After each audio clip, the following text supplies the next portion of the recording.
a few months ago, I ended up dropping a video showing you guys some of the best dunk animations on the game, some of the best ways to get contact dunks, and also the best badges that you can use on NBA 2K22 when it comes to finishing. As of today, I'm going to be doing a quick little update for y'all boys, and a lot of you guys asked me what dunk packages you use now. Did you change anything? I got y'all, but I'm going to be throwing some tips and tricks that you can do as of going to the hole, get consistent contact dunks, or builds that don't get contact dunks unless it's in takeover. I'm going to be putting y'all boys onto the sauce, and hopefully y'all boys get real crazy with it when you hit the park or the stage. But look, as the first thing I'm going to be dealing with y'all boys is when it comes to actually going to the paint getting contact dunks, most of the time, a lot of people don't have this one thing. But if you haven't yet, make sure you drop a like on this video, subscribe, and put on post notifications. It's going to be a lot of information in this video that you want to take down and actually gain as knowledge. So look, as of the one thing a lot of people do not actually pay attention to is hotspots. You might think hotspots is just only for shooting, but as of somebody that's going to end up trying to get contact dunks and very consistently dunk on people, having your hotspots right around the rim definitely helps you get a better chance of dunking the ball on an opponent or also making that contested layup. So look, as you see the paint, every time I take off when it's red, when it turns dark red,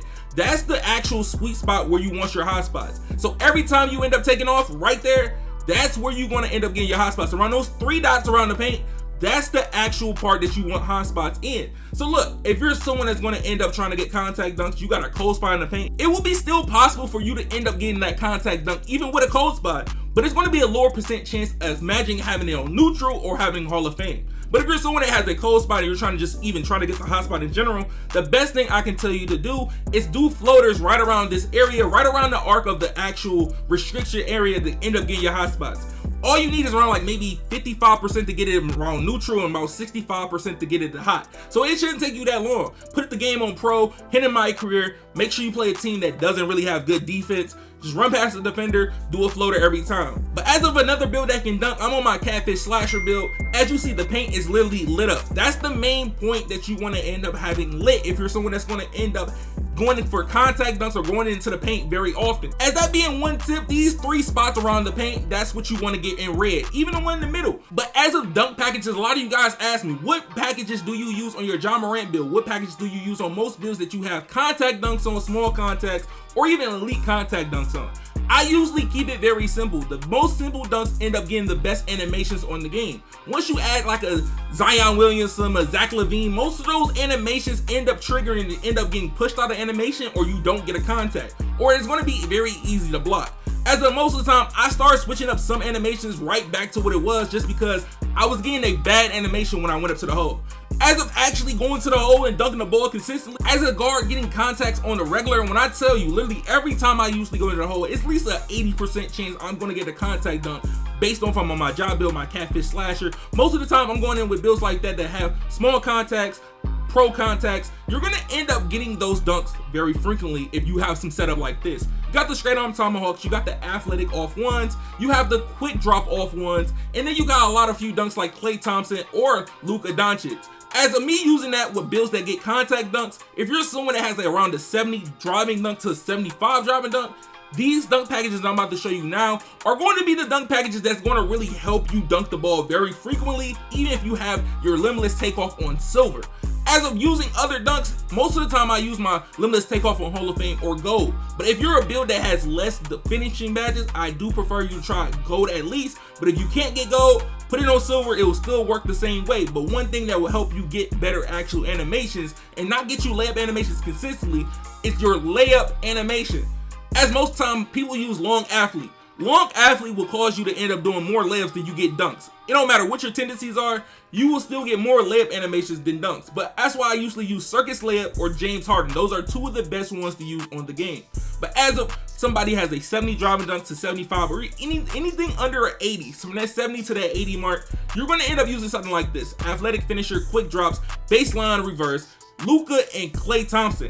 Those are literally the dunks that I usually use on builds that have only a 70 to 75 driving dunk. But if you're someone that got a lower dunk package than that, you could rock out with the Klay Thompson. That's one of the best dunk packages to use, and the athletic off one. And also, if you equip the most broken dunk package on the game with the quick drop off one dunk package, you know that dunk is very hard to block. But look, if you're someone that's going to actually try their best to get contacts and they like getting contacts consistently.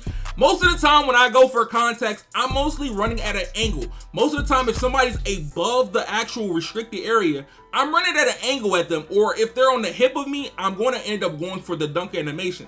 If somebody's playing your hip and they're bumping you, once you get the bump, you can usually go up and get that contact dunk almost every single time. But if you're someone that's trying to get contact dunks running right down the paint, trying to dunk on somebody, most of the time it's not going to work unless they're somewhat underneath the rim or slightly under the rim.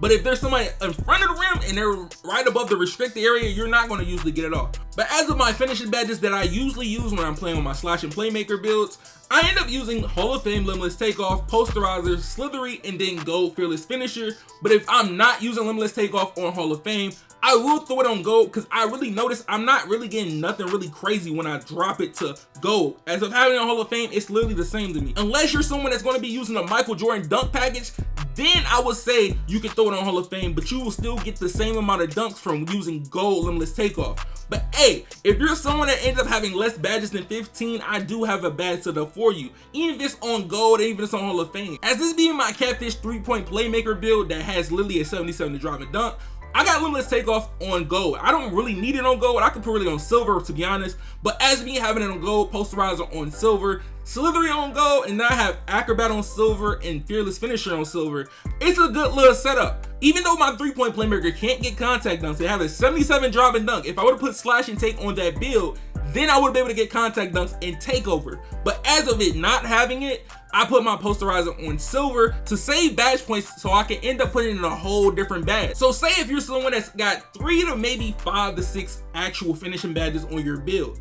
If you got 3 to 5 to 6, I say 3 to 6 finishing badges, you can put that Limitless Takeoff on Silver, you can throw that Fearless Finisher on Silver, and then you can maybe throw in the Slithery, or you can end up throwing maybe Acrobat in if you want to. But I would prefer Fearless and Limitless as my main 2 badges to start out with, just as the badge count I have. But if you're someone that wants to know the best level to put the badges on, this is where you're gonna actually pay attention. Like, you really gonna actually in-depth pay attention, because this is gonna break down where you're gonna put the badges on. As of usually most people's first badge is gonna be Limitless Takeoff. As of Limitless Takeoff, you can put it on Hall of Fame or Gold. But if you're someone that does not have that many badge points, put it on Silver. Save your badge points so you can put it to a double badge, especially if you got 4, do 2 and 2, Silver and Silver. But if you got Posterizer and you got a build that can get contact dunks, put it on the highest possible that you can put it on. But if you can't get contact dunks, unless you get contact dunks and takeover, you could put it on Gold. But if you can't get contacts in general, then only put Posterizer on Bronze at that point.